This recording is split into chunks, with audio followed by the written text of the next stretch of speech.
Her har vi en illustration af blodets kredsløb.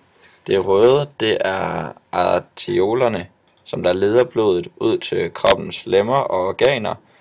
Og det blå, det er det iltfattige blod, der hvor venerne er, og de pumper blodet tilbage til hjertet. Man kan ikke rigtig starte noget sted, da det er et lukket kredsløb, men vi prøver alligevel. Vi starter her, hvor at det iltfattige blod bliver pumpet ind i hjertets højre forkammer, bliver pumpet ned i hjertekammeret, og her ledes blodet ud i kapillærnettet i lungerne, hvor at affaldsstofferne, blandt andet kuldioxid, bliver udvandet af at vores mellemgulv det trækkes sammen, og så tager vi en indånding, og vores mellemgulv det bliver udvidet, og der kommer undertryk i brystkassen ved indånding, og så bliver blodet iltet, og arteriolerne de leder blodet ind til venstre forkammer og ned i venstre hjertekammer, og blodet bliver herefter ledet ud til kroppens lemmer og organer. Så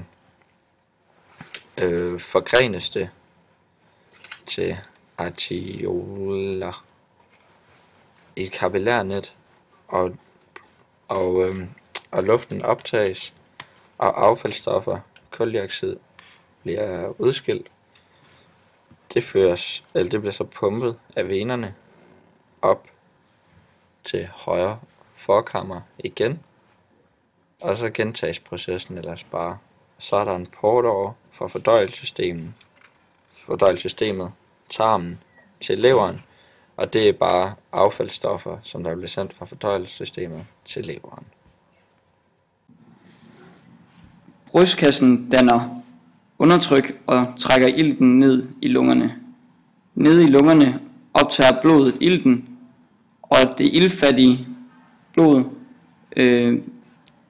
frasorterer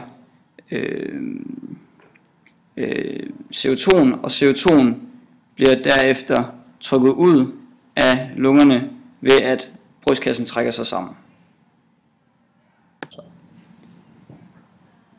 Her ser vi en alveole, og det er her, at optagelsen af ilt sker, og hvor frasorteringen af CO2 sker, og derefter bliver udåndet. Her ser vi to ben. I benenes blodårs, i venerne i blodårene har vi noget, der hedder veneklapper i benene. Veneklappernes funktion er at sørge for, at blodet det ikke kan blive trukket den anden vej i kredsløbet, men kun bliver trukket videre op i systemet. Og det gør det ved, at lægmusklerne spændes, og så bliver blodet trykket op igennem veneklapperne, som vi ser her. Veneklapperne har så den funktion, at de kan ikke åbnes den anden vej, så de lukker, hvis lægmusklerne de slapper af. Så der har vi så den funktion, at de kun går opad.